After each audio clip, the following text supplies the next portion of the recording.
This is the first in our new video series on wealth. And the reason why I want to make a video series on wealth is that I don't think that wealth is very well understood. We all have myths about what wealth is and what its consequences are, but I want to talk about the realities. And to do that, I've got to start right at the beginning. And that means we need to talk about what wealth is. Because unless we understand that, well, everything else in this series won't make a lot of sense. So I'm going to start at the very beginning, which somebody once said is a very good place to start. And there are, in my opinion, two types of wealth that we need to talk about. And in itself, that will surprise most people because they think there's only one. So let's talk about what that one type of wealth that most people think exists is. That is the stock of wealth that we own. Now, this is what is counted and reported in things like the Sunday Times Rich List. Or it's what you might do for yourself and tot up how much are you worth. The fact is that this looks at all the property that we can claim legal right to and takes off that any liabilities that we owe, like our mortgages, our credit card debts or car loans or whatever else, and comes up with a net figure of how much a person is worth. That's the stock of wealth. But there is another form of wealth as well. And before we go into the detail of either, I just want to make clear what this second form is. And that is wealth as a flow. Because the wealth of society is not measured in the same way as stocks of wealth are. The wealth of society is measured in how we survive, how we thrive, how we as people develop. And that is also about wealth. It's not a concept that is just about income, because income is a financial concept as such. It's the amount we get in less the amount that we spend, all measured in cash. But here I'm talking about something more than that. I'm talking about our ability to survive and thrive as human beings. So we're talking about the human capital of our society, what we know, how we're educated, what our values are, how we relate to each other, what it is that we put emphasis upon within our culture, because we have a culture. We have differing cultures in the UK, but we reconcile them, and even how we reconcile them is part of our wealth. And those flows of wealth measure our well-being. You can see that the term well-being does, in a sense, derive from the same term as wealth. They both have well in them, and I think that's not by chance. So the flow of our wealth is a measure of our well-being, which is something much more than just our income. And both these concepts, the stock of wealth and the flow of wealth, are essential, but they're rarely discussed together. And I think we need to do that. So having laid that foundation, let me just go back to the stock of wealth again and talk about what that is, how we do, broadly speaking, appraise it, and then compare it with the flow of wealth so we can begin to understand these two concepts, which are critical if we're going to really talk about wealth in a meaningful way. The stock of wealth, as I've already mentioned, is the sum of what we legally own less what we owe to come up with our net value. Now, for most of us, this is a pretty easy exercise. You can look on the internet if you own a house and decide, roughly speaking, by looking at Zoopla or Rightmove or whatever else, pretty much how much your house is worth today. And you can do the same with your car. You can put your car registration number into a number of websites. I've done that for my own and discovered that it's worth very little on trade-in. And you can also look at things like your bank statement to assess your savings. You can ask your pension fund for a valuation of how much you have saved there. And all of those things you can add together, and you can take off your credit card bill, your mortgage, your bank overdraft, or whatever else you might have by way of liability, and you will come up with a net value. Now, that's true for most of us. And let's be clear, when I say most of us, that's true for probably well over 90% of people in the UK. For well over 60% of the people in the UK, as we will discover as we go through this series, that figure is not going to be that big. When we come to the very wealthy, the story is totally different. The way in which the very wealthy measure their wealth is quite different to the rest of us. Their properties, for example, are unique. You can't go onto Rightmove and ask how much a landed estate with 1,000 acres and 15 outhouses or farm estate cottages or whatever else is worth without actually bringing in a professional valuer. And then they'll guess what the value is.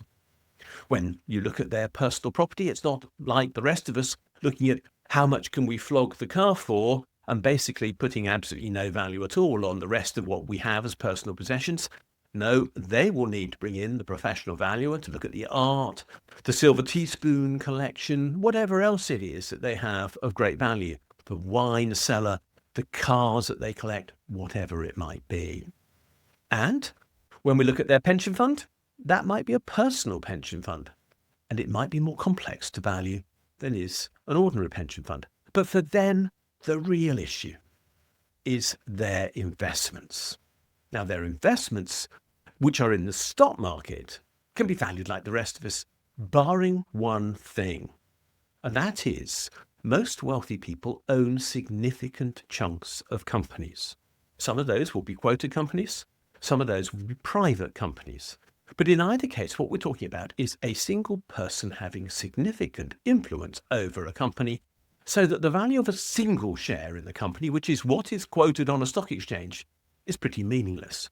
Because when you have power over a company as a whole, your share is worth a lot more than is the ordinary share quoted in isolation on a stock market. Why? Well, quite simply because you can influence the management. You might be able to tell it what to do. You might be the management as well as the owner.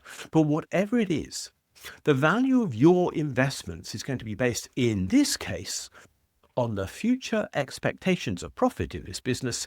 And when we look at the mega wealthy now, whether we're looking at those who own large amounts of land, or whether we're looking at those who own private businesses or quoted businesses, because of course people like Elon Musk get their value from quoted businesses and not private ones.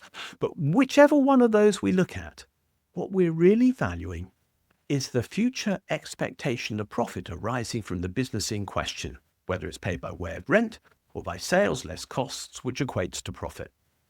And so that value is not like the value that most of us enjoy when it comes to wealth. The common perception of wealth is that it represents our accumulated savings. Now, that's not always true, because somebody like me, most people of my age who own a property, will not have made as many savings as we now have wealth, because the properties that we live in will have gone up in value in a way that had nothing to do with our earning capacity or what we paid for it. There has been house price inflation. So we are sort of familiar with the idea that value isn't necessarily based on past saving, but this is spectacularly true in the case of the really wealthy. Their value is based upon the future expectation of the profits they're going to make.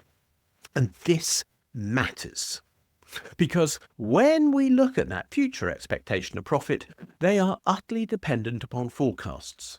Forecasts that make some quite weird assumptions. Assumptions about, for example, what is the rate of inflation going to be?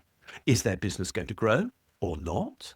Will it be possible to continue to enforce the property rights that maintain the business in the future? For example, will copyrights, patents, and other such things stay in place so that the business can continue to extract a monopoly profit from those who it makes sales to?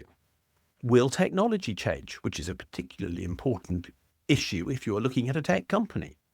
And will you be able to keep your market share, or will it be threatened by some unforeseen event like a disastrous comment by the CEO? All of those things fundamentally change the future prospects of wealth arising from any business, and as a result, will change a person's expectation of value. Now, the point I make is that whereas most people have a value of wealth which can be fairly easily determined, the basis of wealth for the very wealthy is in no way like that. No way like that at all, in fact. The valuation of wealth for the wealthiest is based upon a hope expectation. It is not based upon a reality. And that hope expectation is particularly dependent upon the fact that we will continue to buy from them, that is, the mega wealthy. And you've got to understand this symbiotic relationship between us as the providers of wealth to the wealthy, because we buy from their companies and so deliver wealth for their benefit. This is where the concepts of the stock of wealth and the flow of wealth come together. Because if we don't have enough wealth to buy from the people who are trying to make sales to us, and that by and large is the mega wealthy, then we will not be providing them with the income that they want. That's why you have to understand that controlling us matters greatly to them. This power relationship between us and them is of troubling concern to us, but it's a matter of absolute paranoia to them, because if they can't control us and ensure that we continue to provide them with the wealth they want, their wealth disappears. And as we will explore later in this series, nothing troubles them more than the prospect that their wealth might disappear. But in that case, let's return for a moment to what the flows of wealth are, because we can already see that these two things are linked. And the flow of wealth is, of course, a measure of a person's ability to sustain their well-being. It isn't just income, therefore. It does obviously include the ability to sustain oneself when one can't work. We need to be able to provide for the elderly. We need to be able to provide for the young. We need to support those who are supporting the elderly and the young, because otherwise they don't have the ability to participate in society, to buy the goods and services that maintain the wealth of the wealthy, who should therefore be desperately keen that we have the benefits that we need. And there's something more to it than that.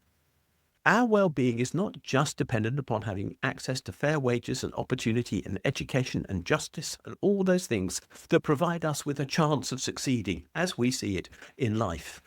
Our well-being, the well-being of everyone in fact, is dependent upon more than that, because it's dependent upon the poets, the writers, the carers, the journalists, the teachers, all of the people who create unseen wealth in our society, because they create the values and culture that are all around us, the things that keep society flowing for the benefit of everyone and everything. These are all about wealth as well. But they might challenge the wealthy if we actually get too far advanced in the development of our thinking. And so there is an inherent conflict in this as well. The stocks of the wealthy depend upon our flows, not just for our own maintenance, but also with regard to our ability to pass profits to them. The wealth of the wealthy only stands if we keep supporting it. And that, and I will keep reiterating this point, is why this is a political economic issue. Because it is this relationship between the power of the wealthy and our power to withhold wealth from the wealthy which terrifies the wealthy themselves. So, guesswork and hope value is in fact the basis of the wealth of the wealthiest. They don't rely upon what is printed on a bank statement. They don't rely upon the value of their properties very much. They don't rely on the value of their chattels, although they love to show them off, which is another theme we'll get to again. They live in a deeply fragile world where they live in quiet fear that all their hopes and expectations might not be realized. So we have to understand that wealth is a much more complex subject than it is usually presented to be. Our wealth, our ideas, our ability to thrive create tomorrow's society. And if we can't create tomorrow's society, including by, for example, teaching people so that they can come up with the new ideas which will become the new tech companies of the future, which will create the new wealth of the wealthy in the future, then even that threatens the wealth of the wealthiest and could lead to the value of their stock of wealth collapsing. These things are deeply fragile, therefore. And it's within that fragility that we have to look for answers to resolve the tensions that are created by the very idea of wealth. We do demand fairness because the maintenance of wealth for everyone is dependent upon it.